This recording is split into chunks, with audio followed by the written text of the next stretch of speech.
Remember when you were a kid and your sole purpose in life was just to have fun, entertain your buddies? What if you could do that forever? What if you could parlay that into a career? Turns out it's possible. You just have to be really dedicated to it. On today's episode of conventioNOT, we have Daugherty and Bob Mason. They host the Freakshow, Pittsburgh's most popular morning radio show. It's on 96.1 KISS FM. You're going to laugh at Mike and Bob because they're just naturally likable and funny people. But I think between the laughs, there's a lot of knowledge and wisdom to be appreciated and shared. They've been chasing this dream forever, and they haven't stopped, and they continue chasing it.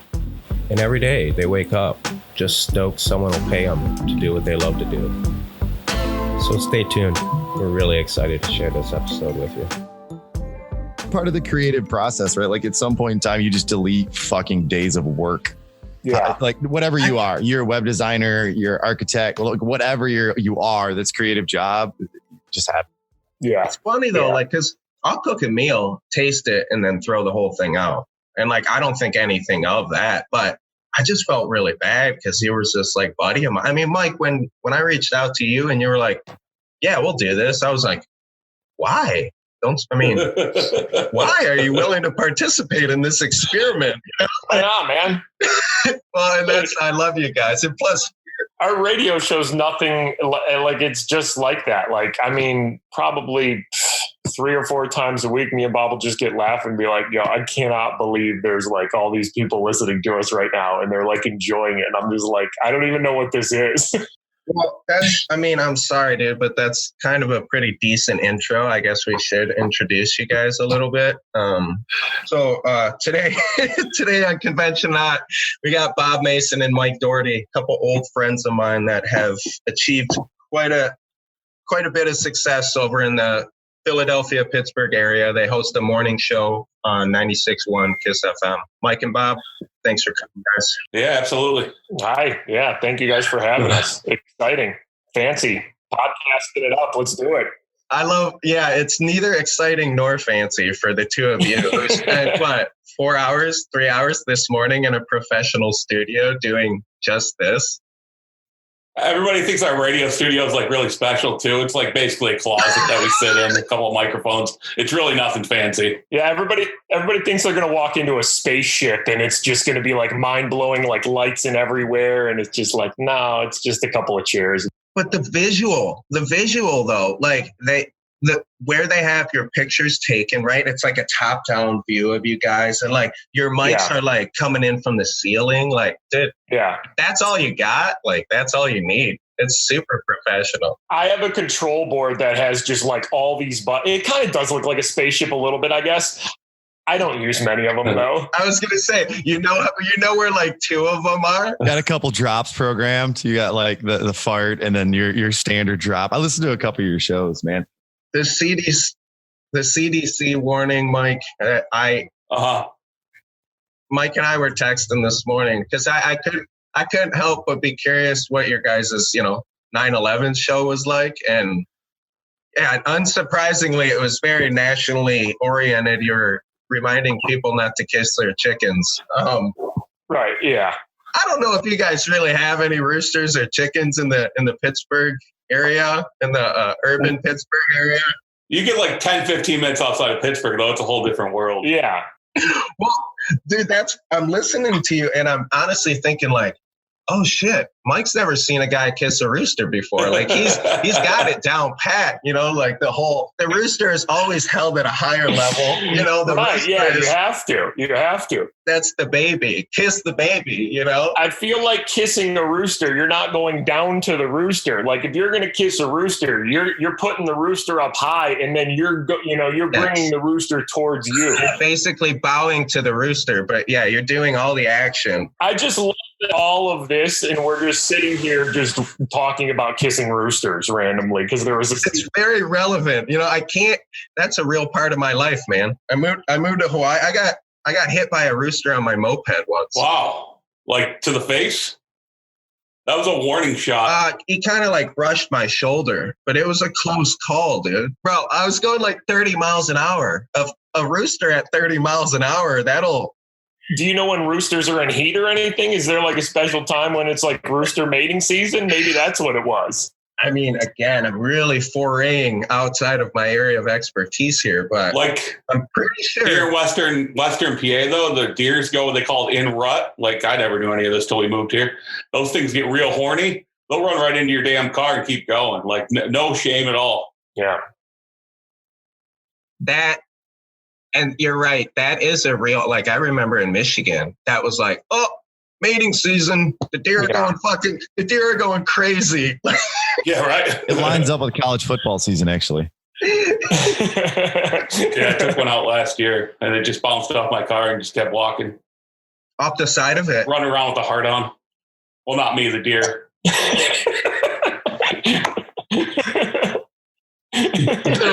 I was going to say afterwards. That's awesome. I'm curious, Bob. So I honestly, like, I've been not racking my brain. Like, I promise you guys, there's been no racking of the brain associated with the podcast. But I've been trying to wrap my head around, like, because you guys are a unique story. And that's always the goal here, is to find, like, unique stories. But sometimes it's so, like, out in left field. That's why I wanted to get you guys on, like, in like sessions. It's like, oh, Mike and Bob, a 5-part show. Yeah. But I understand that's a little audacious. And if people don't like you, I don't want to share you. Turned everybody off to the podcast. Yeah, right. Yeah. So you two clowns that I grew up with, Bob, I feel like maybe you and I know each other for longer than Mike, only because maybe 1 year of baseball before Mike was playing. But Mike, you were playing T-ball, right? Yeah, we went to elementary school together. I mean, we used to be, I think Hetzel referenced us collecting micro machines. Yeah, we all grew up together in little Allen Park. And at some point, you two charted your own path here and have been away from home for a long time. And I just want to give a little preamble, because I am going to drag you guys through this a little bit, if you don't mind. And correct me if I'm wrong here, but the 30-second version is, after high school, during high school, you guys started actually working together at Sibley's. And then we worked at a shoe store together, back of a shoe store. After high school, you got pretty right into like broadcasting. I'm probably generalizing it, but you went right into that. I went to Henry Ford for a semester, and it was just like, not going to work now. So, and then you started like working professionally in the Detroit area. You were there for a couple years. Then went down to Philly. 15. And you've been in Pittsburgh now for what? 10 years? 8 years? Holy crap. 15. Yeah. Getting old, man. Yeah, because you guys, I'm kind of embarrassed that I just listened to a few of your shows, but I do remember these like famous friends of yours that like got this radio show. And I just knew that like one of you was 7 foot tall. Like that's all I knew. Yeah, that would be me. It was like the time when we were like getting ready to graduate from college, right? And it was like, man, really? So you guys didn't go to Specs Howard or anything like that? Did you? Oh no, we did. We did it. We actually went to Specs Howard. We went there for about I think it was about 8 months or so. But from Specs Howard, we got an internship at a radio station in Detroit. Oh. I remember those commercials. Is Specs Howard still around? Yeah, probably. I never knew anyone who went there other than you guys. And they used to like advertise on the radio a lot, right? So just kind of, I always just had, and this isn't fair, but I had a negative connotation with it. Like not, it was a shitty school. I just thought of it as like the law firm that advertises on the side of the bus sometimes isn't, Well, basically what it was is it was a broadcasting school that would teach you how to do things like your very first like broadcasting job. Like me and Bob were learning how to read like farm reports and weather and stuff like that. And, talk with inflection and pronounce W's right, say W. So it was very like basic stuff like that. And it was working on, when we were there was, I don't know what it is now, but there was a lot of like older equipment, like you're working on reel to reel. And, again, this was almost 20 years ago. So you're working with like CDs and cart machines and stuff like that. And then while we were still going to Specs Howard, we got into 93.1 DRQ in Detroit. And as soon as we walked in, we're like, oh my God, it's like everything was digital. It was run off computers, still like radio stations are today. And we were like, oh, like we don't actually need to know how to edit on reel-to-reel machines if you're at like a bigger market, radio station. I mean, if you're starting in the middle of nowhere, yeah, sure. But as soon as we saw like a real radio station, we're like, okay, that's what we want to do. Did you, even to walk into that radio station, right? You needed to come from somewhere. No, they wouldn't give you an internship without any type of credit. And I guess Specs kind of counted as credit somehow, even though it wasn't really a university or anything. So I literally called their promotions department because we got an internship in promotions, which basically is just hanging banners, going to events, going to concerts, handing out things. That's pretty much where we started. I called them for it was probably 2.5 months before they even returned a call. The most fun probably, just because we're so young.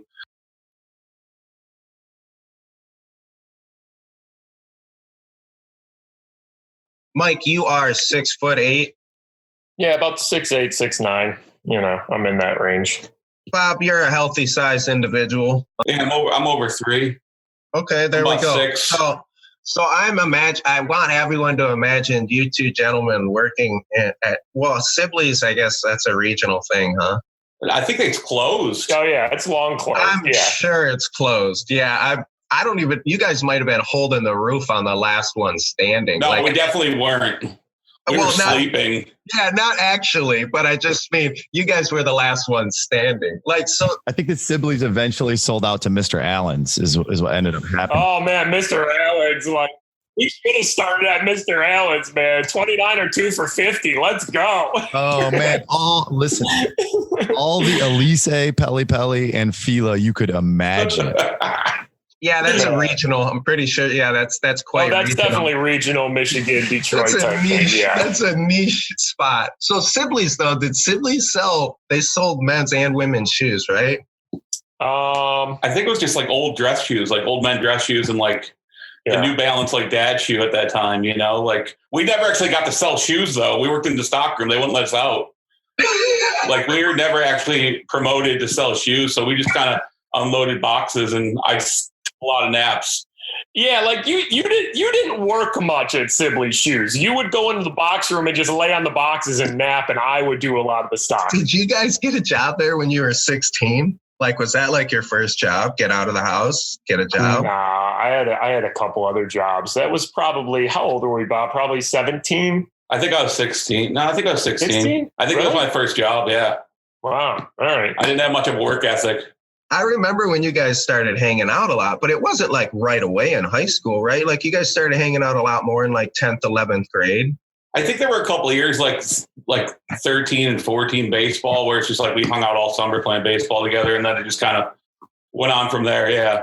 Yeah. Well, because you guys were hanging out with the same group of girls, you were always together. But I remember honestly hearing that you two worked in a shoe store, and you've always been really funny people to me, and the combination of you two, yeah. To me, working in a shoe store, I think you've gone. I guess your career has gone up since then, but that's a highlight, bro. That's definitely a highlight. It could have been a reality show. Even when we look back on it now, me and Bob say this all the time, even on our radio show, because people here in Pittsburgh know, we tell them all the time that we used to work in a shoe store together. We tell them it's all real. I've known Bob way before radio. We grew up best friends playing Little League together and used to work in a shoe store. And even when we talk about it now, we used to listen to just the radio in the back of the stockroom, and we would be singing songs. We would be, rapping songs. We would be dancing up and down the aisles and stuff like that. And we always just say that's still how we act today, but we're getting paid on the radio and people are enjoying it. I'm just basically we took the shoe store to the radio. It's at some point someone started recording you, and then even more amazingly started paying you. I see you guys, I hear you guys. You have not.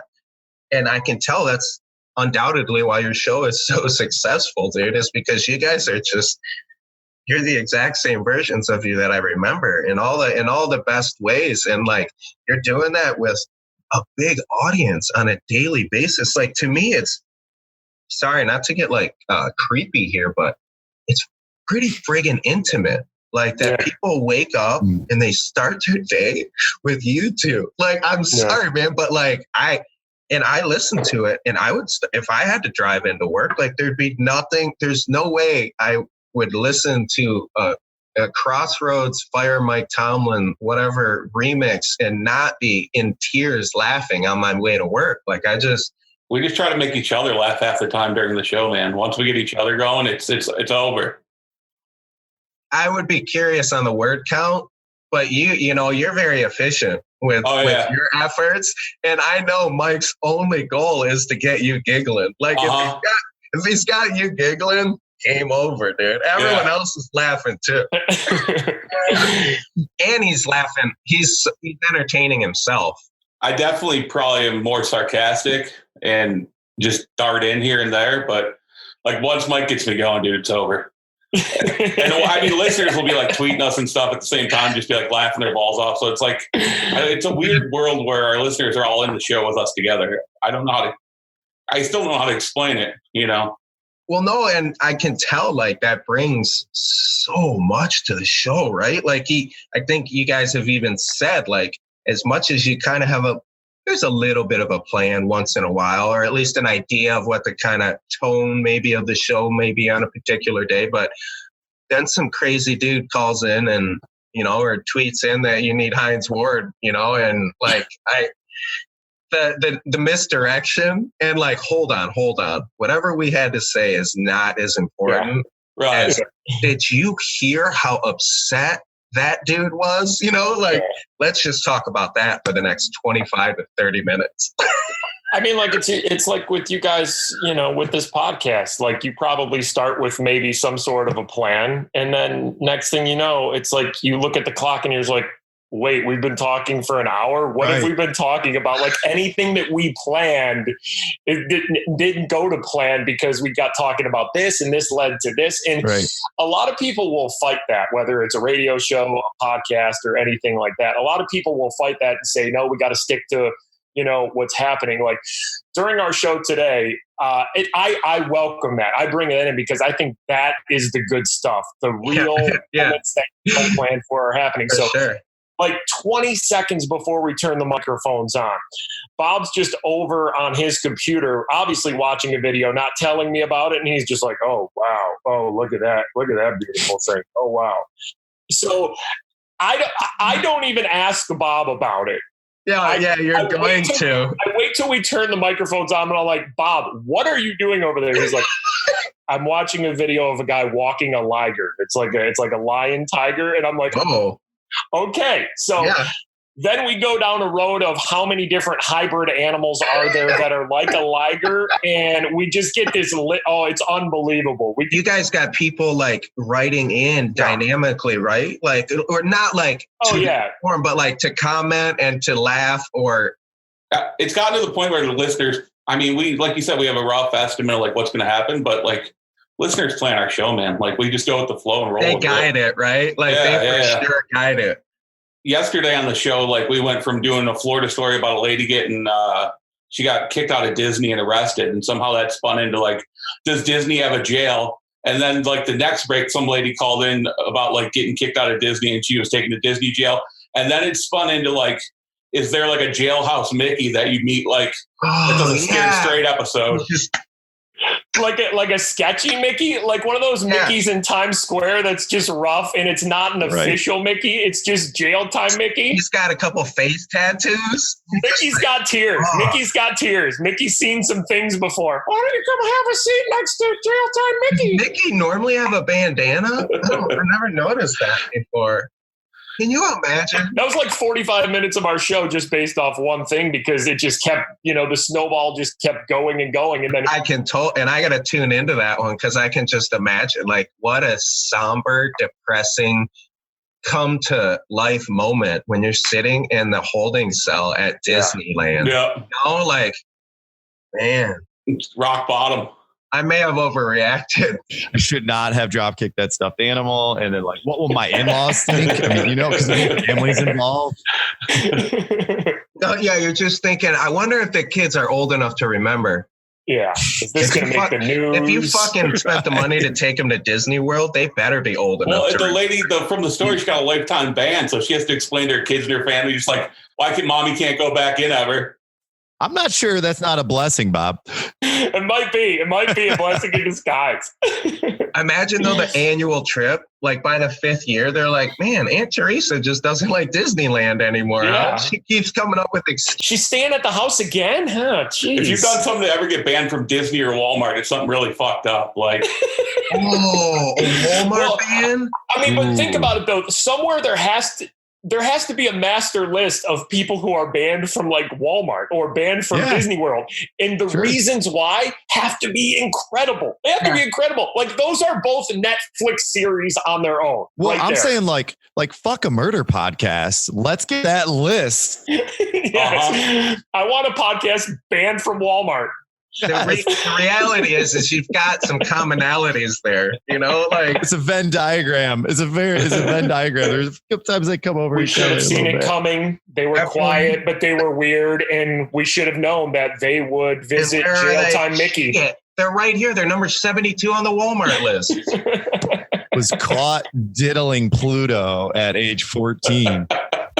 Yeah. Oh, yeah, imagine Disney Juvie. Like those are the ones. Oh man, it's a sad place. A juiced up Goofy just comes in, scared straight in their face. This shit is real, dude. When you're a 12-year-old and you fucked up Disney World, like your life is, you're gonna be a pain in all of our asses forever. Like just. Please make a list of those kids. Makes me think of Cedar Point. Daugherty, remember going to Cedar Point as a kid? Yeah, Cedar Point, man. Cedar Point, Sandusky, Ohio. It's still popping at Cedar Point, man. Roller coasters like crazy. Like I got family. Like my cousins go to Cedar Point. Like they're, grown up now. They're like 30s, but like it's an annual trip, right? At least. Yeah. Just people from Pittsburgh make the drive too. It's pretty drivable from here. A couple hours. Cedar Point is a mecca of sort for sure. Well, I was just going to say, have you ever like flexed Cedar Point? Like, cause I've met some people over the years who are like, oh my God, our Six Flags is amazing. I was living in, Toronto for a while. In the Toronto area, they have something called Canada's Wonderland. Yeah. So it's like their big, theme park, amusement park. And they got some shit, they got some roller coasters, but I wouldn't even like let people talk to me. I'm just like, I'm from Michigan. We have Cedar Point. And they're just like, oh, I've heard of Cedar Point. Like they haven't made the trek, but they've heard of it. Someday they may go to Cedar Point. Heck, man. My wife's family has a place near Put-in Bay. If you guys remember Put-in Bay, which is an island that's adjacent to the Sandusky Bay. The Hamptons of Lake Erie. Gotcha. Hamptons of Downriver. So anyway, we get exposed relatively frequently. I was there this summer. I won't go to Cedar Point. The folks from Put-in Bay, Middle Bass Island are too passy to go to Cedar Point. This includes my wife's family. Shout out Larson's. But however, the people watching in the past 20 years, I don't want to bring this down, but there've been some affects in this area, from economy to opioids, to all those things. Cedar Point's worth the trip, man. But you should go from like location at Cedar Point. You get to the gate, they're like, do you want the normal or the skip line pass? You're like, I just want to go in and look at the people. How much for that pass? I'm going to go sit on a bench for 3 hours. Just let me in. Right. I got banned from Disney 3 years ago. I haven't been in an amusement park since. Just let me in. That's all I got. You want the zoo animal pass? That's $35 there. Yeah, Cedar Point, though, definitely, if you grew up in Michigan or, even Ohio or anywhere around there, you're going to flex Cedar Point, because every other place regionally, like in Pittsburgh, we have this place called Kennywood that, it's got some rides and stuff like that, but it's more... It's like historic. It's like old school. Okay. It's like Boblo Island. Yeah, like Boblo Island growing up in... Kenny? Is that Kenny from South Park? A kangaroo. Yeah, it's Kenny the kangaroo. That's like the mascot. Or you think it's like some sort of Kenny Rogers theme? Like, is Kenny Rogers from Pittsburgh? No, it's Kenny one. Well, and then you said it's old school. I'm like, yeah, it's Kenny Rogers. Good for him. Yeah. That guy he was versatile. They just got a ride called the Gambler, where it just takes kids around on little cars. They're all called the Gambler. It's just one. It's a different form of the Gambler. Those are all the rides at Kennywood. It's just like, this one's a roller coaster, but it's the Gambler. Yeah, I don't know, honey. I don't know if we should take the kids on the Gambler 666. You know, like this. Yeah. In hindsight, we should have known. But like Kennywood here, like it's just the classic amusement park that people grow up going to. So then they take their kids going to it. And it's like every generation, you're just like, you think like Kennywood's not the same as it used to be. And it's just like, well, no, it probably is. You just went to it when you were a kid. So you have those fond memories and you're making those for your kids right now. So, you know, it's the same for your kid because your kid, your kid's going to take their kids to Kennywood and they're going to say the same thing. Like it wasn't like it was supposed to be. It's the same thing. You know, people probably say the same thing about Cedar Point that are used to going to Cedar Point. Just like, you know, it's not what it used to be. It's just because you have those good memories growing up of that special place. Yeah. You got your kids now, you know, you're not super drunk and high. Well, ideally. I broke my tailbone one time at Cedar Point. Oh, I remember that. Yeah, I was actually on the Raptor. I was with Steve Hetzel. I think Steve Hetzel was with me that time. Were you on the Raptor? No, the Mantis, the stand-up roller coaster. So since I'm really tall, I was like standing up, and it's just not built for tall people because like the seat like went down a little bit. So I basically rode the ride like almost bent down, and yeah, it wasn't good. But I actually like cracked my tailbone. Fractured your tailbone. Like that's a pretty rare injury. Not a ton of mechanisms for that one. I don't mess with roller coasters now. I'm just too tall. There's a few things in life that I'm just too tall for now. Roller coasters and amusement parks, I've just been like, no, I'm just good. I just don't fucking fit. Well, I remember going for guys like us. I remember going to Cedar Point, like it was like our senior year at some point. It might be like senior skip day, wherever the fuck it was. But we all waited in line for like 4 hours for the Raptor. The Raptor was like the hot new ride. I get up there and the dude goes to put the bar over me. And she's like, and he's fucking like, nope, not clicking, boss. Just like got to make the fucking 4 hours, and everyone else that you were with just walked on, right? Like, yeah. Everybody else was just on. I got to make the walk of shame off of it. It's just like it's fucking worst. Dude, the fucking worst. That's just. I'm sorry, and I know you didn't bring it up, but like that. I think it's because I know you. I wish you were more of a dickhead, but that just breaks my heart, man. Like just even imagining that, and I know Mike was probably there laughing, but that is a horrible. I mean, just put some sad fucking slow music as I make that sad walk off. Yeah, there's a fucking movie be shot in black and white, and just like a sad, slow, fat kid walk off. That is the movie. The whole movie is you waiting in line, you getting rejected, you walking away. That's the most tragic story ever told. I remember standing in those lines and like trying to see a boob or something. Like, trying to see a boob. You know, like you had like one cigarette that somebody stole out of your uncle's pack or some shit, and you're like, there's a lot of misbehavior as much as possible. You're just being a real like teenage creep, hanging around the water rides looking for a boob. Yeah, you know the deal. And like the one you see is too is just sloppy as all shit. It's like, but you still love it. You're just like, yeah, it's a boob. It's all sunburned. Sunburned. Everything at Cedar Point was all sunburned. That was also part of it. Has a Taz tattoo on it. Taz tattoo. That's a quintessential 90s look. Hold on. Do you think it's Taz like over the nipple, or are we talking Taz like mid-spin? He's got a spin. He's got a spin. It's mid-spin? Yeah. Okay, the titty tornado. I like that. I like the tornado Taz. You know a lot about that person. Man, your guys' podcast used to be, I mean, it never has lowered to this level before. Like, regular listeners of your podcast are just like, I don't know who these two guys were they brought on. But man, it just tanked the level of it. And I hate to do this, and I don't mean to be serious, but we're talking about Cedar Point. I don't know how we got on that tangent, but I am going to keep chronologically going back. And, so we got Sibley's, and we kind of touched on Specs. You talked about doing promotional work, and I don't remember the station, 93.1? Yeah, 93.1. DRQ, baby. 93.1, what kind of like station was that? What was there, like generic music? It Like was pop like, music, was it the river? Was that the river at that point? No, it was just like, it was called DRQ. It was just No, DRQ was like they would do remotes like from Eminem, Nelly, like I guess at that Britney, like all that like stuff. MTV TRL, late 90s, early 2000s, Right. Like heyday of that music. In between 89X and 97.9. Gotcha. That makes sense. Yeah, I remember DRQ for sure. They would be at Club Ignition downtown. If you guys remember that, I might be like a couple years older than you, but like the Fox Theater.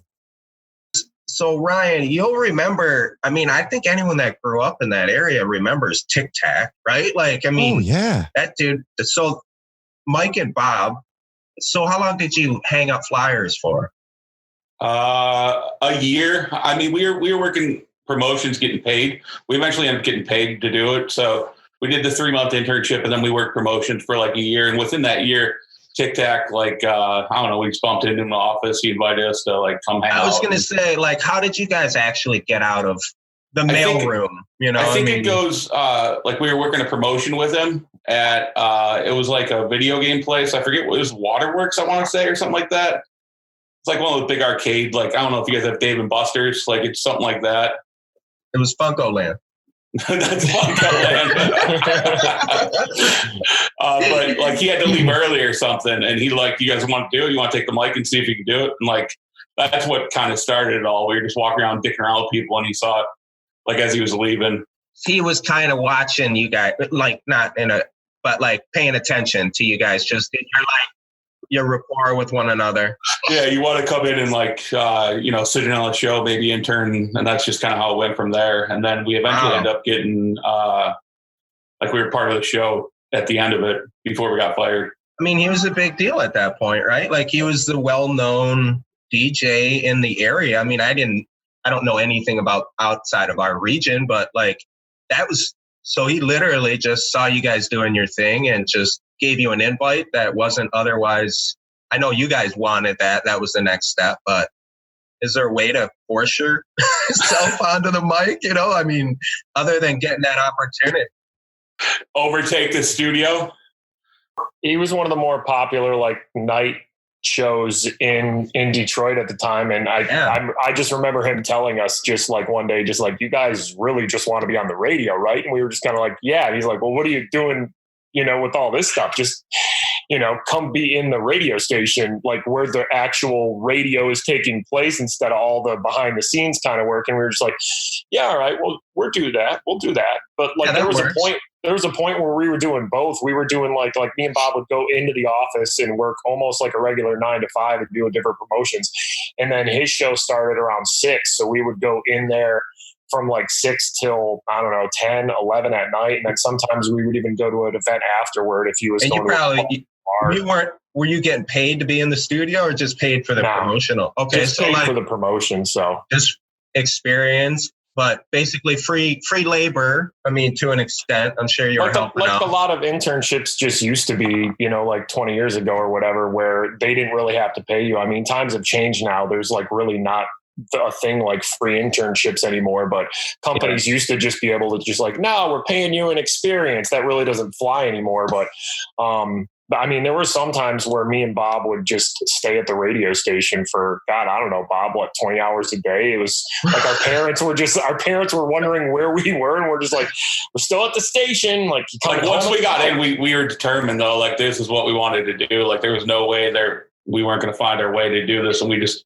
had to learn everything. Like we literally would stay there and just try to learn everything we could, like from production wise to on the air, how to run the board, even the promotion shit, like breaking that seal with the like promotions, just being able to walk up and talk to people or talk to a large group of people. Like that was a big deal, like that doesn't come naturally to a lot of people. It sounds like you were at least like moderately aggressive, Bob, because when you were talking about post Specs Howard, you said you called for a month and a half. That was one of the things that Hetzel mentioned, right? When he was talking about getting his first crack in summer leagues and coaching, and like that, like putting yourself in the situation to walk into a room, and it doesn't come by like just standing there, right? I mean, you had to have always been that way. I'm sure you guys weren't shy, but was it ever a barrier for you? Was there a shyness component of it, of trying to get online? I mean, I'm pretty quiet when we're not on the radio. Like, I'm not, people think we're nuts. People think me and Mike are both crazy. Like, there was a point where there was a house up for sale in Mike's neighborhood, like when I was looking for houses, and we talked about it on the air, just like we could be neighbors, and people acted like we were going to burn his neighborhood down. Just like people just think we're like completely insane maniacs. Animal House, right? And to be completely honest, I'm pretty quiet. Like but yeah, it's easy to be outgoing. I think because I wanted it so bad, and once you get put in those situations too, where you're in front of a group of people and like you have them. Like, I don't know how to explain what it is, but you have that group of people on like every word that you're saying. It's kind of a rush. It's intoxicating. Yeah, absolutely. No, if I can, like, and I don't mean to pretend that I know you guys that well. It's been a long time since we spent time together, but I wouldn't have said either one of you guys was a performer. Like, hey, I need to stand up in the corner of the lunchroom and have everyone look at me. Like, we had those guys in school, but you guys weren't. I mean, with that said, you've always been hilariously funny, but yeah, I never recall it being in like big crowds. So I can imagine how big of a barrier that was. I mean, Daugherty, I remember in middle school, like, I can't even go down that road. You just too many just ridiculously funny stories. It was more of, I guess, like maybe a quiet funny, I guess. But I was, when we were in junior high, we had a drama teacher, Miss Hoffman, and I was just taking like drama class, and she was really cool. She let us do like lip singing skits and stuff like that. And, just different things. I think at that age, kids in junior high, just bringing kids out of their shell. And even if it's just in a group of 20 of your other classmates, just at that impressionable age, like, getting into your tween kind of years in that junior high, to have a teacher like just put you in those positions where they're just forcing you, like, all right, you're gonna get a grade judged on how you can just talk to your fellow students or perform some sort of funny little skit in front of your, fellow students. I was never in like a play or anything like that, but she used to just let us do skits in the class. And I mean, so many of our friends that we grew up with, I mean, Stoy, Frankie and stuff like that, they were in my drama class and stuff like that. So I think that's a lot where that started with me, of just, not being shy and kind of, coming out of my shell a little bit and stuff like that. So a lot of times you'll get a certain teacher in school. And even in junior high, we had the Sea Sox were two of our teachers, and they always like pushed me and always knew that I was a little, I guess, different or creatively different or funny in my own way. And they always kind of, just pushed me towards that. And I think the day I knew that college wasn't for me, I went to University of Michigan Dearborn. In my first math class, I got kicked out of class because I was actually talking to too many people, because I was all excited. I was like, whoa, new people. Where's everybody from? What are we all doing here? And I actually got kicked out of, I didn't know it was possible to get kicked out of a college class, but the guy's just like, hey, if you just want to talk in here, like, you can just go. And I don't need you here because these people paid to be here. And I'm like, yeah, paid to be here too. And like, all right, I'm out of here. This probably isn't what I'm supposed to be doing anyways. Right. Yeah, exactly. I love that you have that kind of source of not motivation, but that support going back to middle school. You referenced Miss Hoffman and the Sea Sox. And I have to say that, like, I think, and especially nowadays, I think growing up, the amount of career opportunities, right? Like, kids are taught it's much more diverse now than it was when we were growing up, especially regionally. We grew up in a very blue collar town. What I'm getting at is we didn't have a lot of classes or a lot of external motivation to get into the arts, to get into acting, to get into to do anything other than get on the line. I'm sorry, but that was where we were from. Those were the jobs, right? So, but yeah, sports. Yeah, for sure. Sports. But that's all most of us cared about, right? Like Bob, when you were in middle school, were you really into into that class? Like I took that class. I think we all had to, right? Yeah, but I took it, but I mean, I don't remember ever accelerating at it or like her thinking I'm special or anything. No, I took it to take it, like. Yes. But in hindsight, like, yeah, Mike, you're the only dude I remember in middle school being like, it'll be fun if we do this, like this skit. And it always turned out, it was fun. But the rest of us were just like, dude, let's go play 21. Like, what are you talking about? What? We got sports. When we were in high school, I remember you were in my Spanish class, and we had to do a report where we like a video report where we talked about like the clothes we were wearing. It was the simple way to just learn Spanish clothing. And I think it was you and I want to say Aaron Stoicheski, Chad Davis, maybe. And you guys came to my basement. Yeah. And we dressed in just the, shoot, I lost you. You ever just like put on all these layers of clothes and like rip them off as you kind of go on and everything. So wait, sorry, I lost you when you said went into my basement, and then literally you came back on when it said, and then we're just ripping all our clothes off. Like, I don't know what happened to my connection there. That was. I may have repressed this memory. Go on. But I just remember we made this video for Spanish class in my basement, and it was just this weird video of us dressing in clothes and saying what they were in Spanish as we were ripping them off. And it was over the top funny when nobody was really like, doing that, Because I didn't think people like Miss Hoffman and CSOC were paying attention to that sort of stuff. And, to be honest, that's just not giving those people enough credit. And I love that someone at some point saw that in you. Bob, I don't know what the hell happened to you. Miss Hoffman still reaches out to us, which is kind of cool. That's amazing, man. Like, is she still in the Downriver area?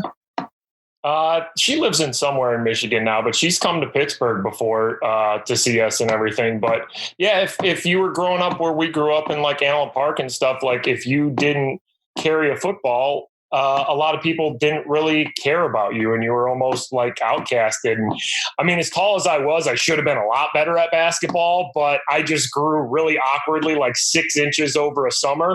So that never really worked out for me. So I was a little disappointing in that aspect, but there's so many schools that were like ours growing up where it's just like, well, if you don't play sports, you're not going to be real. Nobody's really going to care about you as much as they do, the athletes. And no, that's so true, man. Like people don't know that.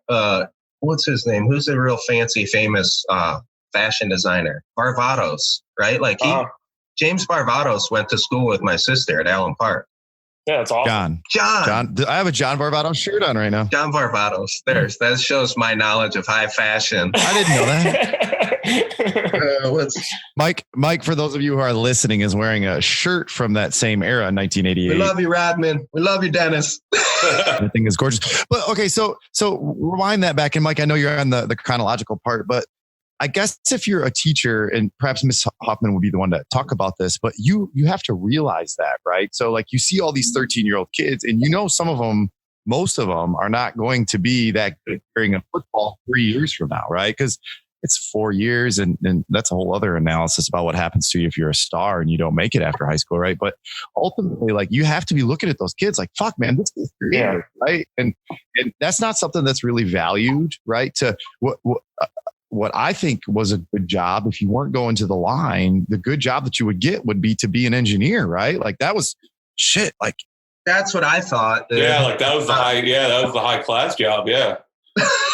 Seriously. That doesn't fit with creativity at all, right? I mean, but then you think about, and we talk about like some of the creatives, not just Motown, right? But from maybe even like the Downriver area, right? Like, my all-time favorite hip hop group, the Insane Clown Posse, there from the park. But also like Bob Seger, right? Like, I mean, there's like really a lot of creatives kind of stem from this very blue collar environment. It's got to be hard. Kid Rock, that's a creative gold mine. Yeah, I mean, I don't know, man. I don't know about Kid Rock. ICP, but not Kid Rock. Yeah, there's a line. Right. Hey, at least ICP's not transphobic, right? Like I don't understand. See, why I don't even know about those things, dude. We're not going down that road, McDevitt. Oh, okay, yeah, that's recent. We're not going down that road. But yeah, I think, I mean, the world and especially education and just schools and how the world views different people and what they could become is so different now than it was 20 years ago, you know, to where. Especially where our kids go to school, like their schooling is so much different than what we went through, like night and day, right? They push all that stuff here, like where our kids go to school, I mean, whether it's they have orchestra, like that's a normal thing. Like, like there's all these programs that they can take advantage of. It's like we had art class. You're looking at your kids just thinking, oh my God, they are so much smarter than I was at that age. And they're going to be way smarter than me in like 2 years. I mean, they already probably know more about your computer than you do, But I think a lot too is like, just jobs have changed too. Cause like, like Ryan, you were talking about, it was just like, if you grew up in downriver, it's just like, you're going to, work in the auto industry. Maybe you might be a fancy engineer or something. But I think nowadays, kids, if they in junior high say like, I just want to be a YouTuber. Well, you can't even shoot that down. You could be like, you can, like, you literally can. It's, not that hard, and everybody can do it. But if you're good at it, like, you can do it, So I think it's easier for maybe teachers nowadays to be able to just push a lot more of that creative stuff, because I think the world is just more accepting to a lot of, I make weird videos on the internet. Like we were talking about the weird Spanish videos and stuff we were making at my house and like my basement and stuff like that. Like, I mean, that was like YouTube stuff like 20 years ago, but we were doing it for school. Mm-hmm. Well, and you weren't predestined for a career on a line, right? It wasn't like I almost remember, and this is a distinct thing that my dad, it was important that I never worked in a factory. Like that was a huge flipping deal for him. Like, I remember being a freshman and sitting at like the lunch table and kids talking about like the day they graduate, they're going to be going to the Taylor sampling plant. Like that's where it was. So like to be able to talk to your parents and say, I want to make crazy videos or something like that, it's got to contribute to like happiness in some regard. And I know it's a little bit maybe more like middle upper class kind of thing, but not as predestined now as it was then, because you weren't thinking that way. Yeah. Like, I think that's what gave us the drive, though. Also, like we found a cool ass job that like we could actually make money to do, and like once we got a hold of it, nobody's going to take it from us. Like I think that goes back to that. Like you don't want to be in the factory, you don't want to work at the steel mill. You're shooting a little higher. Like not that there's anything wrong with those jobs. Like there's absolutely not. My dad worked at the steel mill for 30 years. He's retired now. He made it out. You just a lot see of dudes don't make it out. Yeah, made it out. Yeah, McLeod? No, he worked over at the Rouge plant for Labby. It's called. Okay. Well, that's what I mean. A lot of us grew up with parents who happiness wasn't really a part of job, right?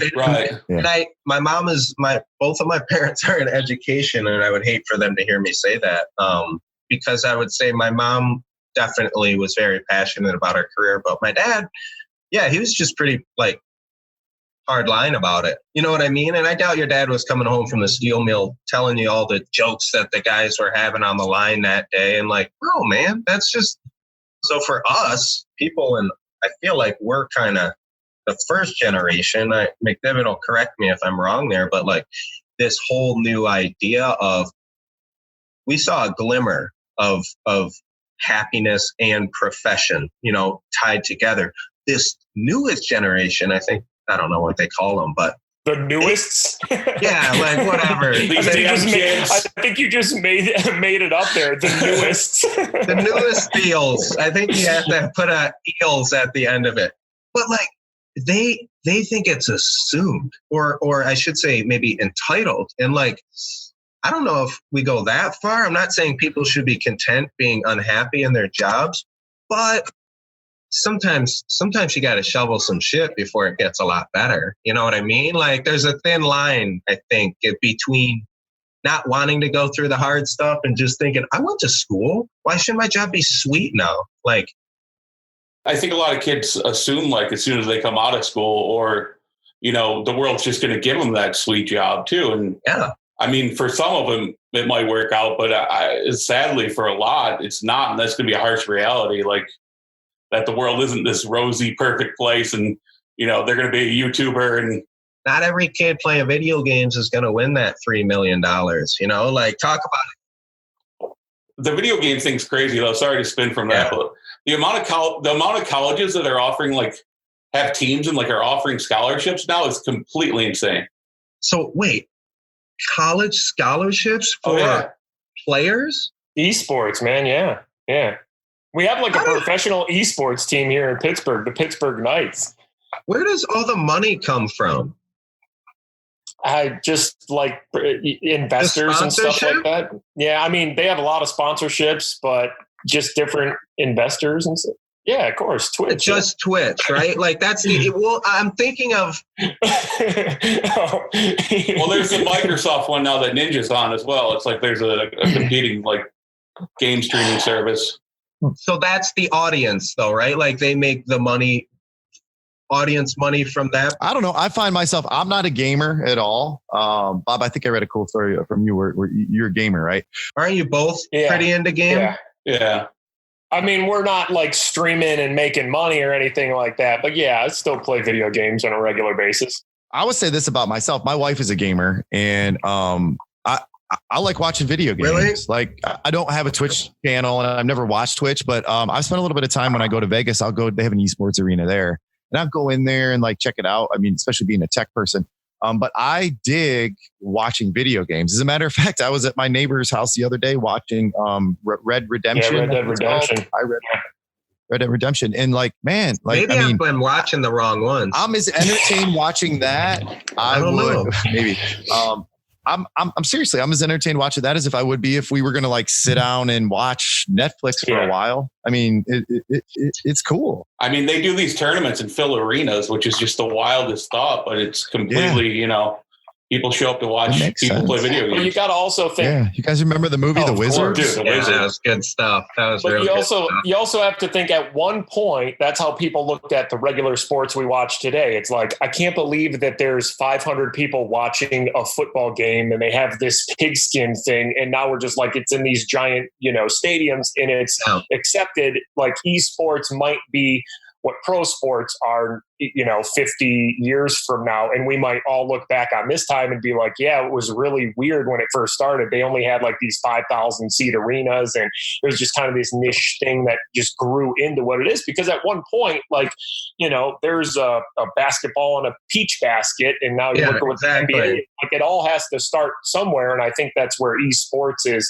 you know, right now, because a lot of kids just grow up watching their favorite YouTubers and that all of a sudden they're playing video games. And then a lot of things like that, like gaming and stuff. And a lot of things in what we do, and just going back to talk about jobs and careers that can make you happy. A lot of the things, like me and Bob got into radio and never really realized it was a career until somebody told us like we were lucky to have that job. And I think that's where a lot of YouTubers and other people, you know, it's just like, well, you can't be a YouTuber or you can't be a gamer. And it's just like, no, you just keep doing the thing you love. And then all of a sudden one day, somebody's paying you a little bit for it. And then the next day, somebody's paying you a little bit more to do it. And the next thing you know, you're just like, I've been doing this thing I love for 10 years and I'm getting paid for it. Like all of a sudden it's a career, but it never really, it just started out as a passion. You know what I'm saying?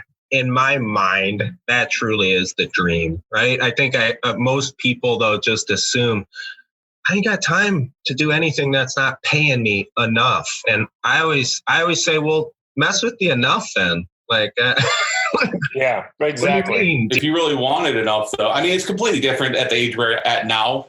Yeah, like we were lucky to start when we were, you know, I was 20, Mike was, I think, 19. Still living at your parents' house. Right. So we didn't have bills or worries in the world. You know, I think I paid my car insurance, and that was about it at that time. You know, like there was no big. I couldn't imagine doing it like getting out of getting out of college with $100,000 in debt and trying to flip it into a career overnight. Like, what am I going to do? Am I going to work for free for a year? Like, It's a little more daunting. Unfortunately, though, the reality is sure, you jump into that job. I don't know what kind of job it is, but that $100,000 of debt ain't going anywhere anytime soon. So. right. Hey, we both learned early on that college wasn't for us. So luckily we got out of that college debt like that. Like, I've been paying those college loans in a long, long time. Those were paid off in the first 6 months because they weren't very big. It's a monthly kick in the dick. And we're at an age, right, where a lot of our buddies are like paying them off. And it just makes me feel like such a loser. Man, this podcast was not to bring you down about how much you owe. Sorry about this, Mike. Sorry it took a dark turn here. Hey, Mike, don't feel bad. There's some kid going to college right now that's playing Madden for some team needs a full ride, so nothing to worry about. I talk regularly, mostly about, I wouldn't say mistakes, but, just things I did in life without a great amount of thought, and taking out a lot of student debt was one of those. So let it be known that 17-year-olds probably shouldn't be offered $40,000. I think most people can agree with that. Yeah. Do you want us to put this directly in your bank account? Yeah. I'm like, yes. Hell yeah. Hey boys, I got the beers tonight. Give it all to me. Could you go ahead and give it all to me, like just before I go back to college too? Because like I've been at home all summer. I haven't seen my buddy, so just give it to me now. That's cool. So the first time you guys yawned away from this little nest we've been talking about so fondly was Philly, right? You and Chick Tack, you parlayed that initial offer from Chick Tack into a pretty regular kind of internship / gig at 93.1, right? You were there for how long? A few months or like on the radio? I think a little under, on the radio, probably a year and a half. Okay. In Michigan still. So you did have, you got your feet wet talking. A little bit. Doing like the night gigs at that point? Yeah. We were doing, like Mike said, we'd do the night show and work during the day, and then, end up at a bar till whenever. But that was all part of the job. Did you get a job offer in Philly, or did you guys just go to Philly? We got fired actually from DRQ. They were owned by Disney at the time. So, Mickey Mouse. we were a little, I don't know, raw for them. I don't know what the hell you want to call it. It wasn't a layoff. You guys got fired. Yeah, it wasn't. It was literally like we got fired. Like, me and Mike rolled up to the building and we went to hit our badge on the door. And instead of scanning green and popping the door, like it scanned red. And like we hit our badge like 4 or 5 more times thinking it was a mistake. And then it just we made another sad walk. Like in the movie, if it's a movie, it's another sad walk back to the car. They changed the locks. Yeah. They just deprogrammed our card and just turned us out, man. So I don't know if it was left enough of a mark for you guys to remember, but what the hell had you done on the previous show? You don't remember what got you fired? What it was. I think it was like, Mike, you got a shit-eating grin on your face. It was a lot of things building and stuff like that. Like, we were working in the promotions department. So a lot of times we would like take movie tickets from the promotions department and then go take our listeners at night, even though the tickets might not have been meant for us. Like, we were just doing everything. Like, the promotions department was just our playpen at that point, and the night show was all that mattered. Like, we were interns and getting called into like the program director, which is like the big boss. We were getting called into like 10 a.m. meetings in his office to like get bitched at for things that we were doing. So like, we were just disposable. I could just see you guys doing a lot of like, is that not allowed? Should I? If I would have known. There was a lot of we're just kids here. Whoa, I don't know what I'm doing yet. Tic Tac lost his job at DRQ, and I'm gonna say your boss got fired, and you guys were collateral damage. Yeah, pretty much.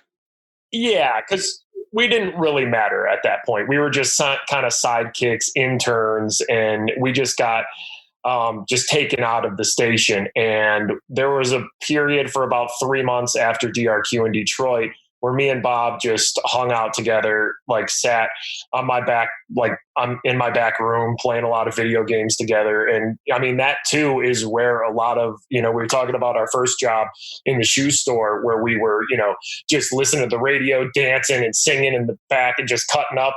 And there's this period after Detroit where we both spent a lot of time at my house playing video games and talking and laughing with each other and stuff and just waiting for our next move. Like there was a point where we sent a radio demo tape of just me and Bob to any radio station in the United States. Like we sent one to the smallest cities in the continental United States. I mean, Mike, where you're at in Hawaii, they probably have a demo tape of us somewhere. Like Anchorage, Alaska got one. We were willing to work anywhere that would let you on the radio. Oh yeah.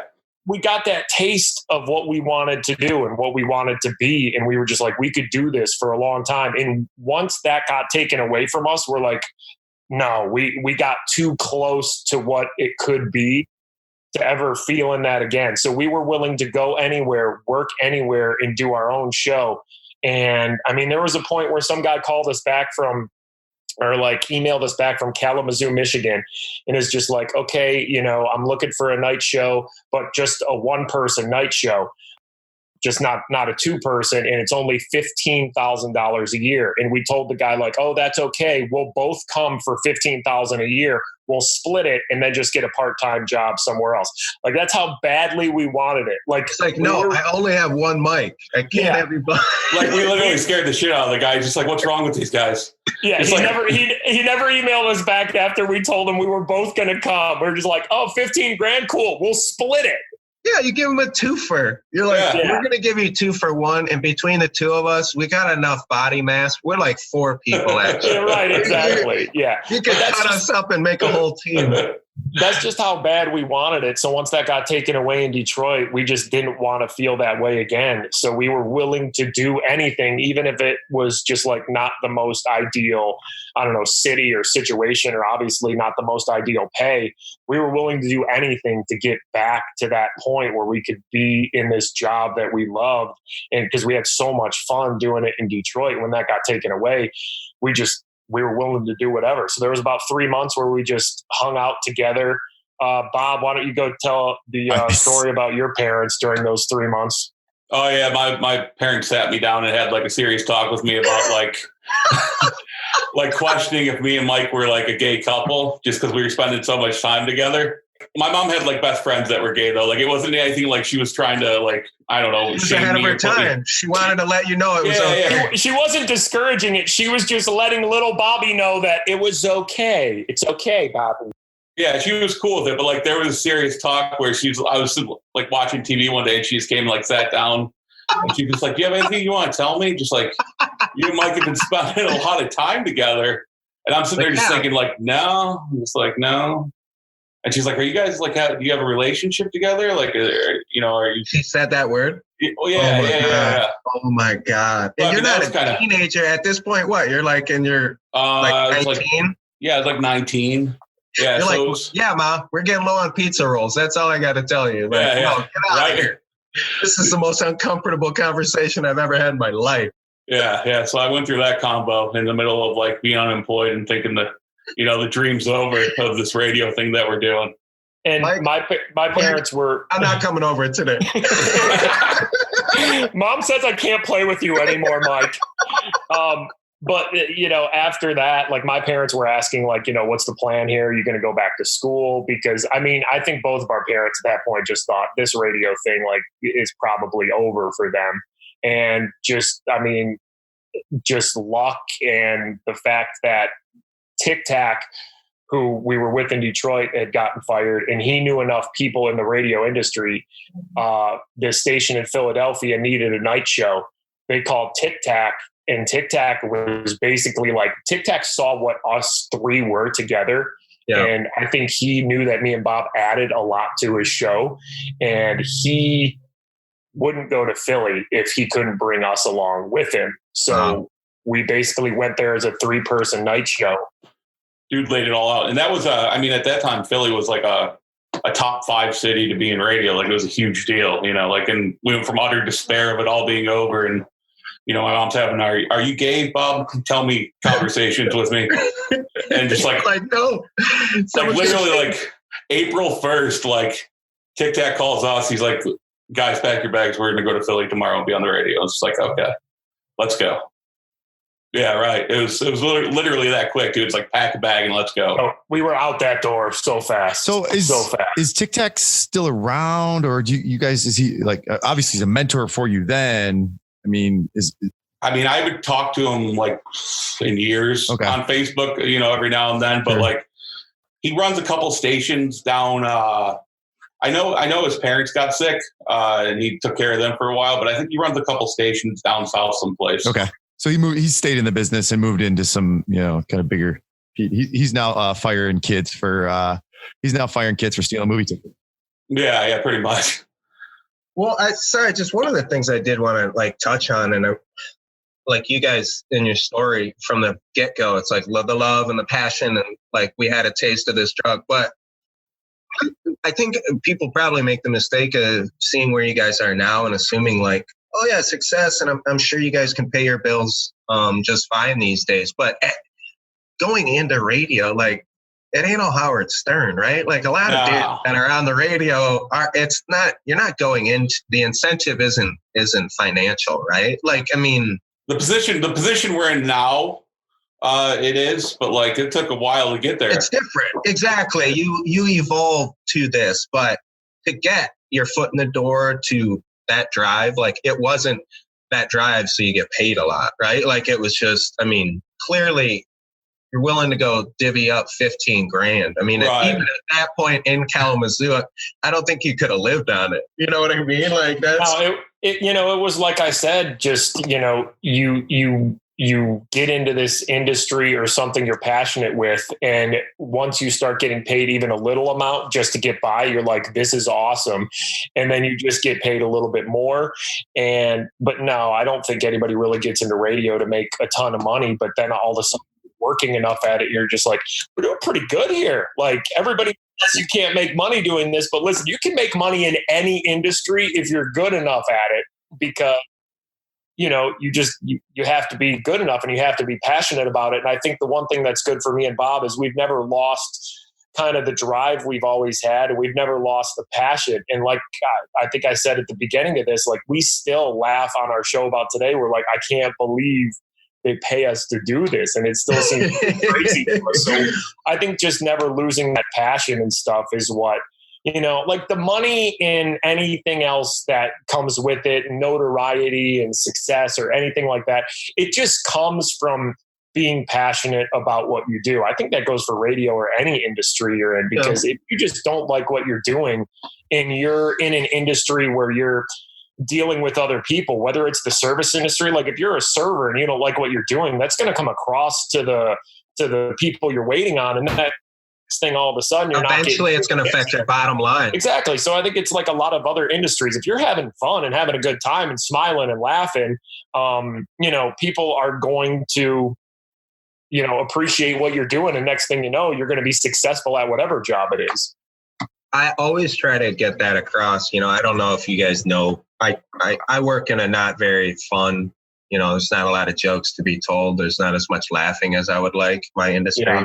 Mm-hmm. But I've been able to, the longer I do it, the more experienced I get, the more kind of myself I'm able to incorporate into it, and like just kind of casual and like, hey man, if you want me to talk real fancy, I will. But you want to just have a normal conversation about this. And like it's much more noticed by my clients in the past few years where they're like, yeah, no, you talk different than the other experts I talk to. And I'm like, well, A, it's an accent. And B, if you want me to use big words, I can, but I'm not really trying to impress you here. I'm just trying to get something across. Well, it's kind of weird because you say that. And like, if you go back to our story, like we were never trained to be in radio. Like most radio guys have like some crazy, wacky story, like them growing up and their big dream was to always be this radio person. And, they used to take things in their room and talk over them and pretend when they were a kid, they were going to be on the radio. And we never had that. We never had like, other than Tic Tac, which he was like the craziest dude on the radio. Like there was no formal training. Like there was nothing that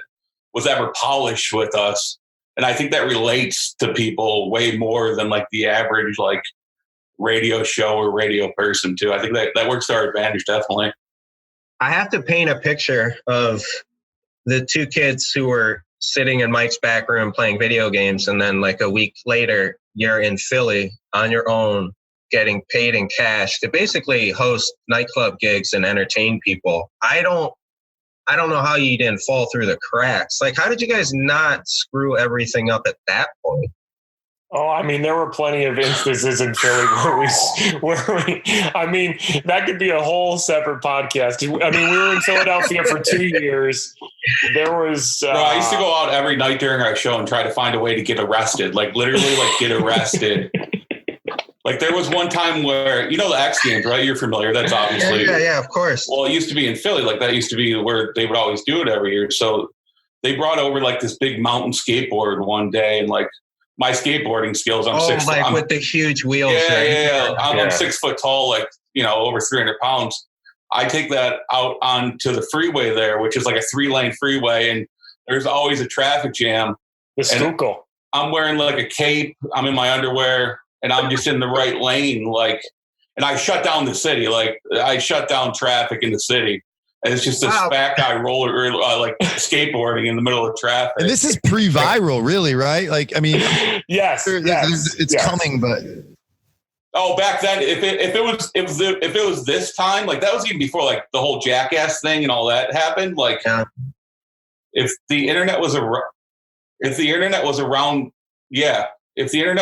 then, like it is now. I just found a feed. I Googled TikTok because I was trying to figure out like where he was or whatever before I asked the question. And there's like, there are a couple forums that are written about the Freak Show, that type of shit. They're mentioning stuff. Like it's kind of cool, Lord. Actually. Yeah.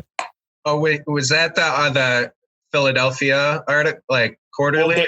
There was a time where the Philadelphia Weekly did a whole like 24 hours in the life of our radio station. Oh God. It's hanging on the wall over there.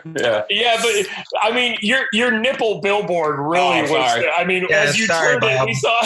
That's all everybody saw right there. I know you tried to show the cover of the Philly Weekly there, but that's all anybody saw when you turned. For our listeners, Bob just moved on. Go ahead, describe it. It was like a what do girls call those? Like a pasty. Like covering my nipple, like we did a billboard. I think everyone calls them that, but yeah. Normally it's girls wearing them. Yeah, I was wearing them. Bob just tried to show off a billboard that we were on here in Pittsburgh. It was right after the Janet Jackson Super Bowl thing happened, so we dressed up Bob basically like Janet Jackson, and he had that's a nipple not photoshopped. No, that's legit, dude. No. Like I went to like some weird S&M shop for like. Oh my God, dude, that's incredible. So hold on though, I have to say, it's a wild ride. Ryan's got to be sitting here thinking, Bob and I played football together, and I apologize, Bob. I don't mean to be, but if anything, I would say you were more shy than outlandish, at least around us, like the football team. I don't know, like in your group. I wasn't running around with my dong out or anything. Yeah. When did you start taking your clothes off and running around in your underwear? Like, was it like? No, I'm being serious. Was it like, hey man, we got to do something.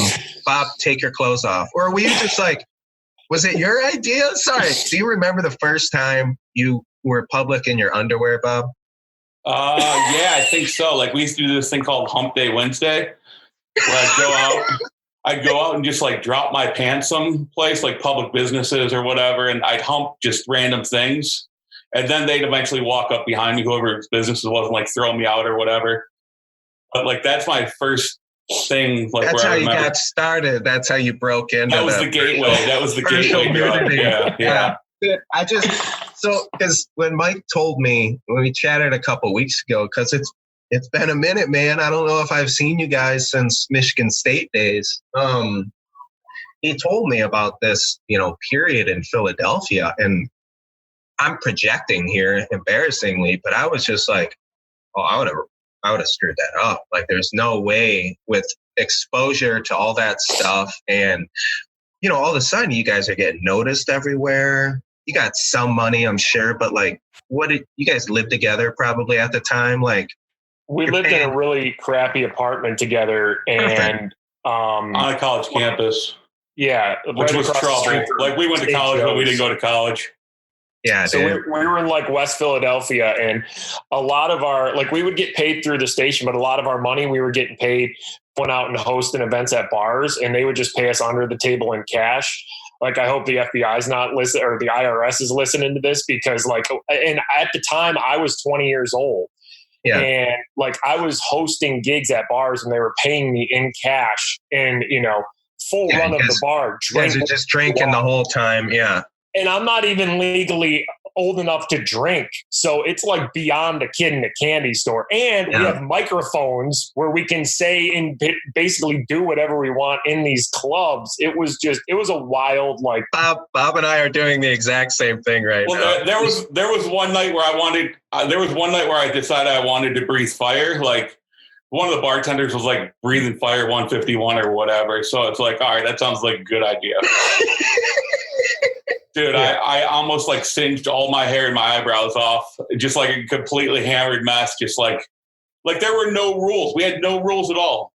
I hate to say it, but you're totally like, that's content. If this goes good, oh yeah, it'll be funny. If it goes bad, it'll be even funnier.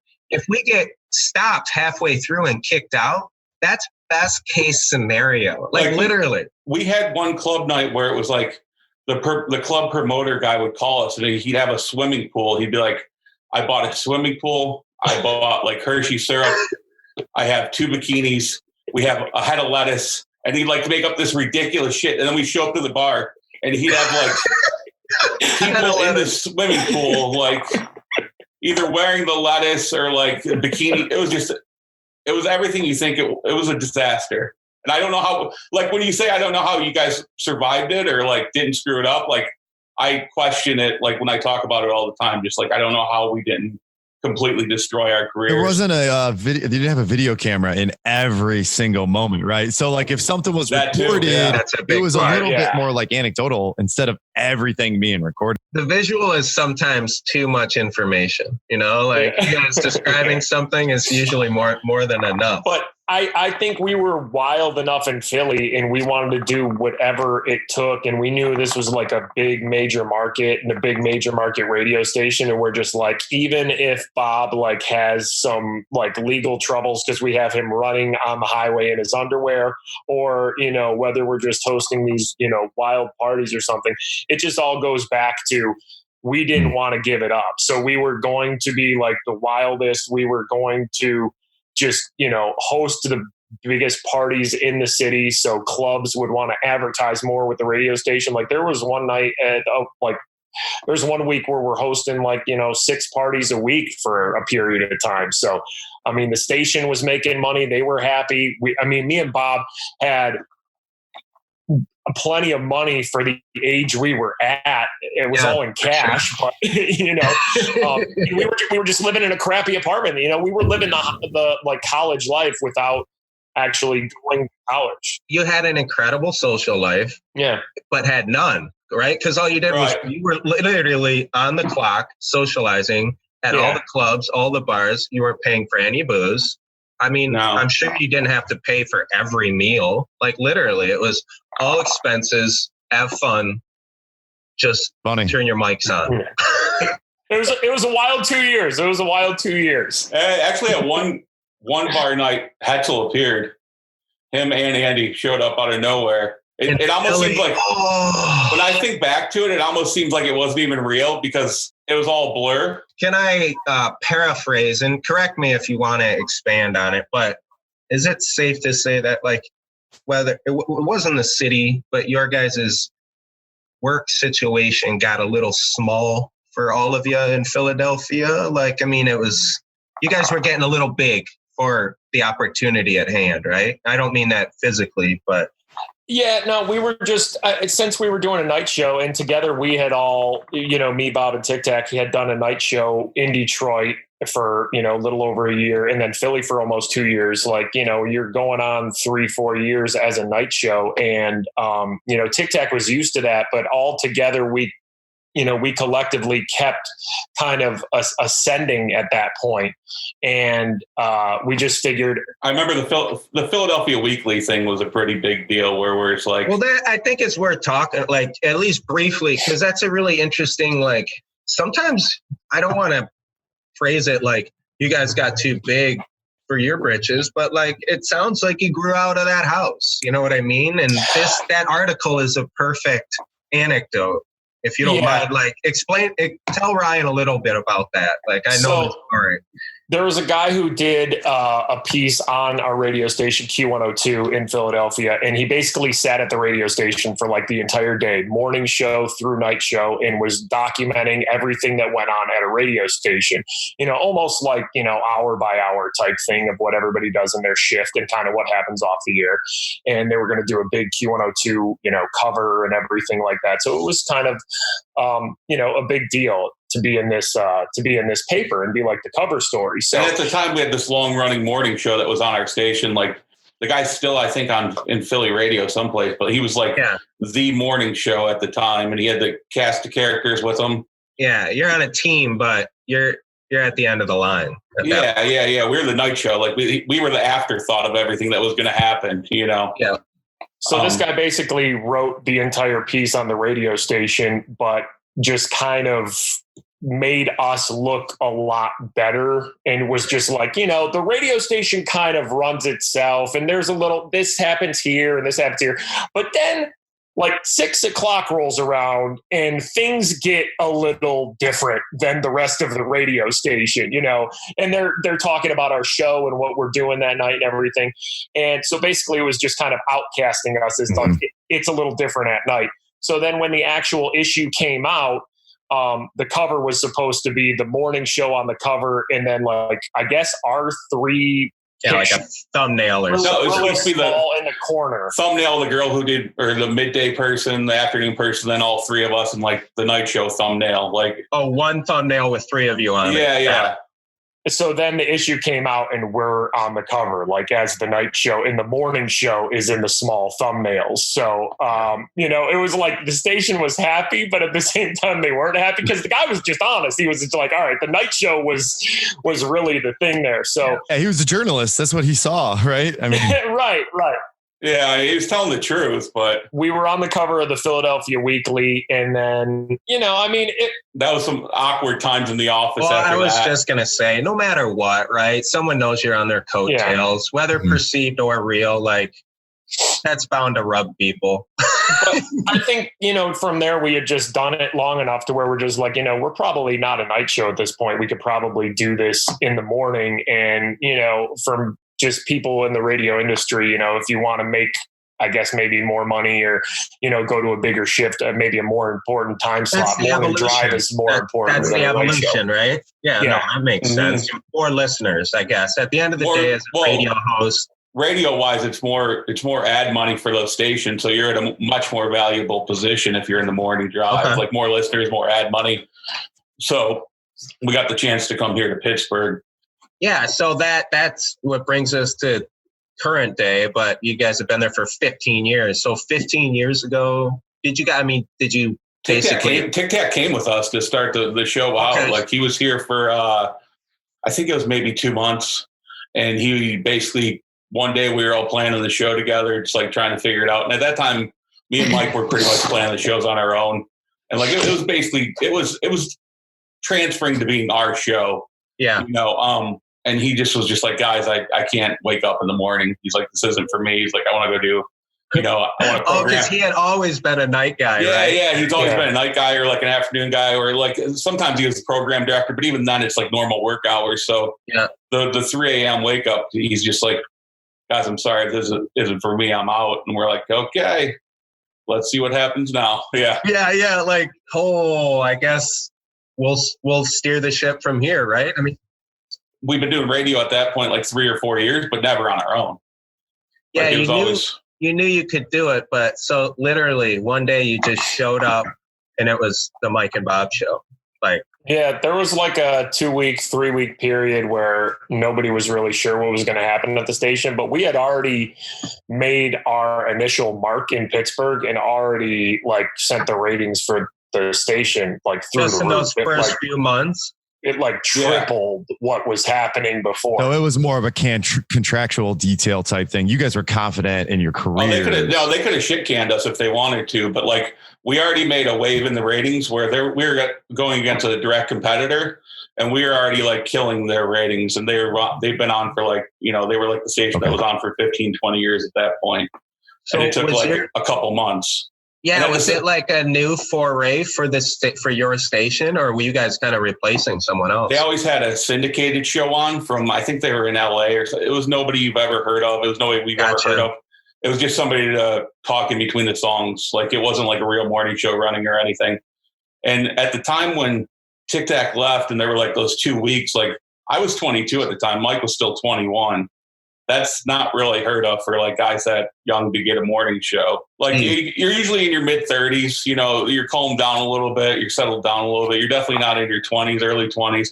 And especially Pittsburgh's a pretty big city, like radio wise, like market size wise, it's a pretty big market. So it definitely wasn't heard of. So them handing the reins over to us and just going, well, let's see if this works was ridiculous. Do you think kind of secretly it was like, we're going to give these dudes a few weeks on their own, and if they don't do it? Yeah, we definitely had like a trial phase where they were just like, all right, this might not work out, but, we don't have any other options at this point.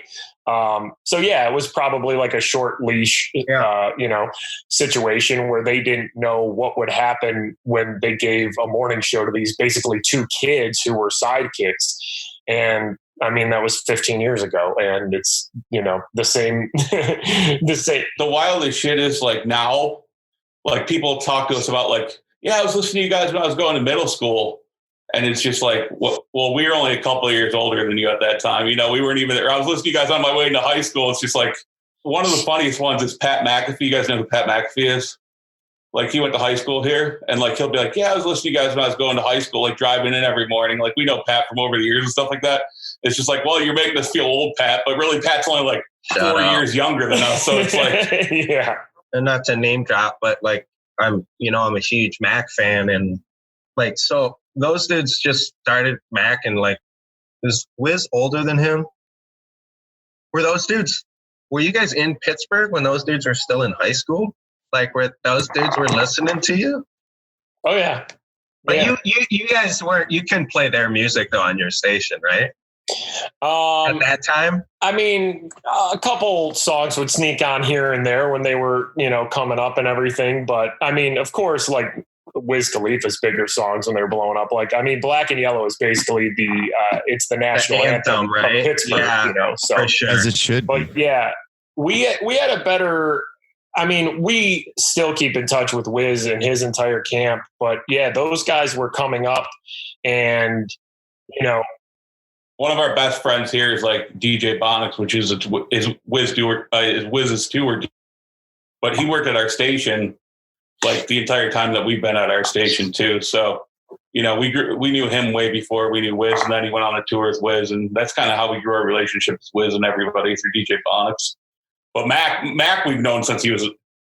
It sucks to talk about since he was because he's gone now. It's just so it's horrible. But he was a kid, like he was a damn kid when we found him. Like rapping in the lunchroom. 15-year-old, right? I mean, how old was he when Kids actually came out? Gosh, I don't know, probably 16, 17 or something, maybe. But I don't think he was 17. I don't think he had graduated yet. I mean, a lot of the success Mac had just coming up in Pittsburgh was because of the path Wiz kind of laid out. Wiz was signed to like just this local independent label called Rostrum Records, which we knew basically everybody that was running Rostrum Records. And it was from the beginning, just such a Pittsburgh operation. So then once Wiz really started taking off, it was just like, all right, does Pittsburgh have like some other rapper that's coming up that, this point? Yeah, we were looking for him, right? Too. Like for sure. And there was just this little kid, Mac Miller, who went to this, Taylor Alderdice, the same high school as Wiz Khalifa. And I just remember seeing videos of Mac, like Bob said, rapping at the lunchroom table and stuff like that, like people losing their minds. And then he just started dropping mixtapes, and his buzz just kind of, grew and grew in the city. And he was actually, I mean, the First time we met him, I would say he's probably like 14. Like we met him outside of a restaurant, just like randomly. You're like, I'm sorry, but even Like interacting with like a 14-year-old, the fact that you're impressed with something he's done, for me, that's a really awkward interaction. You know, it's like, hey, teenager, can I have your autograph? You know, but like there's a lot of the weirder thing was he was with Darrell Revis at the time, which they were. He was 14. Close, like he's friends. hanging out with Revis Island. Yeah, they were going out to dinner. Like Q, who became Mac's like manager, and Mac and Revis were all going out to dinner, and we were crossing paths, leaving the restaurant, and like I remember that being the first time we actually met Mac. I didn't know Revis was Revis went to Pitt though, didn't he? Yeah, he's a Pittsburgh guy. He grew up here and everything. Gotcha. So. Oh, okay. That's it. Well, and something that's 2 points. One, as far back as I remember, neither one of you guys ever listened to anything but rap. Yeah, we were big hip hop dudes growing up. I mean, still, but yeah. But I mean, in like the late 90s, early 2000s, that's all we listened to. We used to go to like, we used to wait out for concert tickets so we could get like, as close to the stage as possible for like the Up in Smoke tour, the Hard Knock Life tour, the, DMX Rough Riders Cash Money tour. Like we would be the two awkwardly shaped white dudes, as close to the stage as possible, in downtown Detroit, going to all the hip hop shows. Cause that's the music we grew up on. That's the music we always loved. It's funny because that was my experience too. I was like a hip hop fan in a sea of country and metal. Like that was always something at time. What a party! Oh, right. Yeah. Still, man. I'm still a hip hop kid to see country fans in Atlanta sometimes. But like, look, like that was such a defining part of my youth, and I learned like now, especially when I didn't know anything about your relationship with Mac, but my house was distraught when he passed away because of his poetry. Right. I never knew that I was such a fan of poetry. I just like violence, right? Because we grew up in a pretty violent area, just the way that it kind of was. But ultimately, I think that's like a marker that ties all of us together, like in not us four, but like white kid hip hop fans who made that extra effort to like get ahead. I don't want to say get ahead of the crowd, but like get into the mix, because it wasn't hip hop in the 90s. It was a different. Yeah. Right. It was, you could be labeled basically, like, and it wasn't a nice label typically. It was a guarantee label. I could tell you the like 10 kids I grew up with that were real open about, and I'm exaggerating a little bit, but I'm talking about like wearing Snoop Dogg shirts in middle school. Like that was progressive, man. Like I didn't even know that many kids that could buy the Chronic, like when it first came out, right? Like that shit was illegal. You had to have an older brother to get it for you. My grandma bought the Chronic for me. Yeah, you weren't going to Harmony House and getting it out the door. Grandma knew Dre had those beats, man. Granny knew. Granny got it. Unless it was lifted, dude. You were pulling that off. So I wanted to mention that because as far back as I have to drop this, Mike. At one point, what grade were we in? 8th? Oh, yeah. Cleveland Mike and I took a trip with his family. Yeah. His father, God rest his soul, was kind enough to drive us down to Cleveland. And again, did we go to the Hall of Fame or something? Like we went to the Pro Football Hall of Fame in Canton. Yeah, in Canton. That was the main point of the trip, I think, but I was such a fan. Somehow. And in hindsight, like I don't even remember it being a discussion. Like I remember your parents just driving us into the hood in downtown Cleveland. Yeah. So we could take a picture under the street sign for East 99 in St. Clair. Nice. Yeah. Can we get that for the episode cover? Could one of you come up with that picture? I'm going to call Judy. That picture exists. It does. I would give anything to see that picture because I remember it exactly. I could tell you where we parked. Like even at that time in my life, I remember thinking, this is not normal. Like first off, no. This is a bad neighborhood, and secondly, it wasn't like we weren't standing in line, but I thought like, how come no one else is doing this? Like this spot is famous. And it's probably because like our car rolled up, everyone bolted because they probably thought we were an undercover or something. dumbasses, get out of the car. And then our parents, probably your mom and dad, went on the other side of the street and took a picture of us, right? Like, Yeah. dude, imagine being up in one of those buildings watching. I mean, I'm sure we weren't the only people that did that, obviously. But like, imagine witnessing that go down. You're just like, man, this neighborhood has changed. Like, this is not what it used to be. Well, I grew up, just at that age. I loved Bone Thugs and Harmony, the group out of Cleveland, and I loved them, and I listened to that a lot. And when we were going to Canton, I remember telling my dad, like, we got to swing through Cleveland and stop at East 99 in St. Clair. It's like we were in 6th grade when that came out. Maybe seventh, something like that, right around there. Yeah, I think. But what's crazy now is like.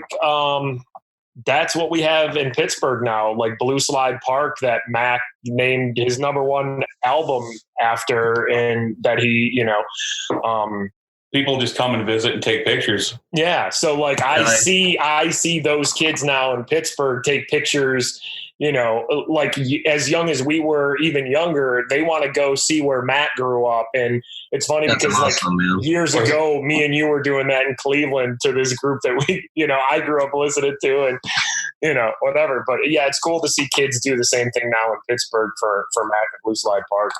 Yeah. It honestly, like, just if nothing else, like, I hate to say it and not to get like too somber, but what greater a legacy, right? Like, I mean, to go too soon, but to have these people who just wanna not a piece of you, but just an acquaintance, and just to have shared an experience with him. And, I'm glad that park exists, and like Pittsburgh is so present in his music. You know what I mean? The 1 year from his passing was recently, and like, just for the whole weekend, just like kids, like high school kids, college kids, those kids grew up and that was their soundtrack. Like, it was, think of the music we grew up with. That was our soundtrack. And especially, I guess we could relate it because we're in Detroit area to Eminem. Eminem was significant, man. Love him or hate him now. But for us, when we were in high school, that changed the game, right? Like, it did. Like, Mac was their soundtrack. And I mean, like, it's so wild to see that. He was just so damn talented, man. He was so damn talented.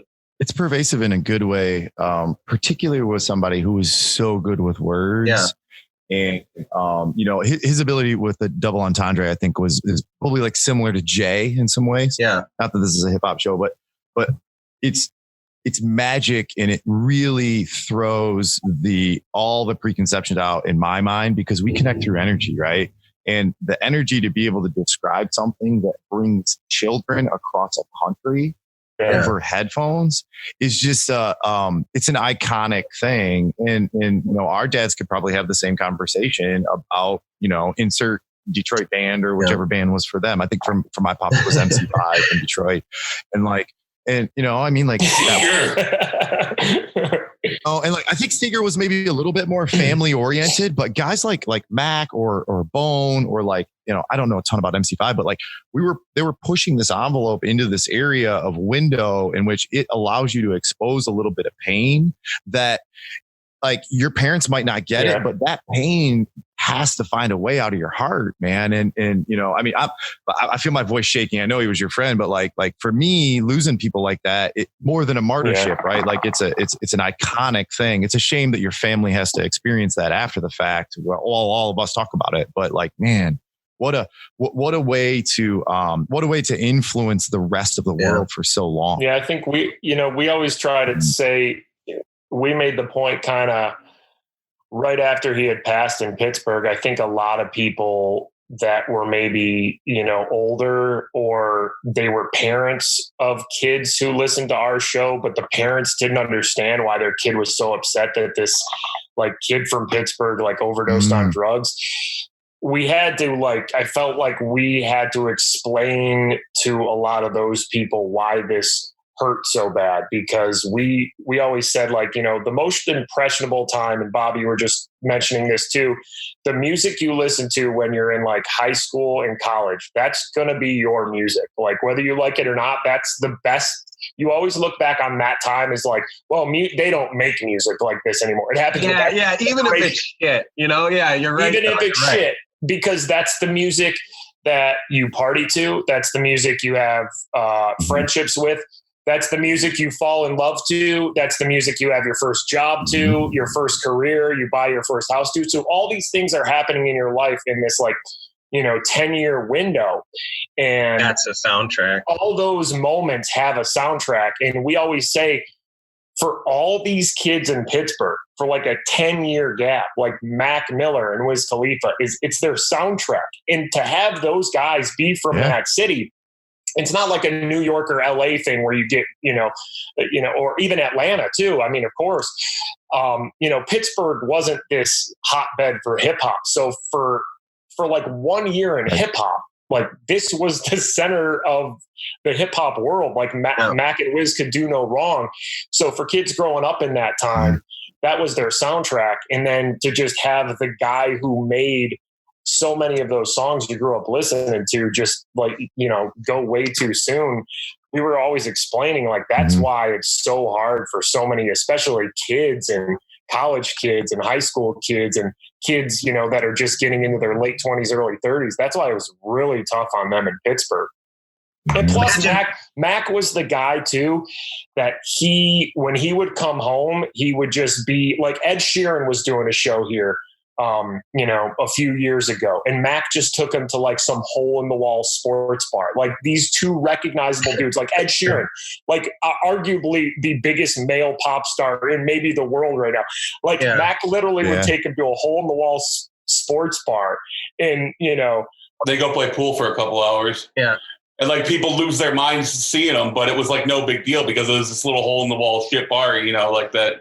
Nobody even knew or would even believe they were there if there weren't pictures. They at least, if people in those spots at least knew it ain't cool to go bother Mac or anyone he's with, right? If you don't know him, don't go bother. No, I see that. That was the completely different thing about Mac is because he was one of the like most down to earth, friendly dudes. Like he never rolled with like a big, huge posse. Like he'd come up to our station and it'd be like him and his buddy, and we'd be like, Mac, what are you doing, man? Like I remember.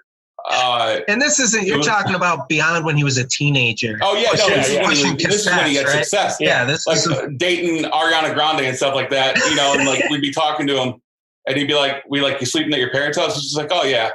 Like Mac was the kind of dude that like, he had such a connection to Pittsburgh and Pittsburgh people because if you didn't know him directly, like you had a cousin who knew him or, somebody that saw him someplace and was cool with him, like, he was that guy. You got to be pretty real to have that effect, not on people just through your music, but through people that you actually connect with. Pittsburgh, I don't gather I haven't spent a lot of time in Pittsburgh, but it's not super open arms. We love everyone, right? I mean, you got to prove yourself to be loved in Pittsburgh, I feel like.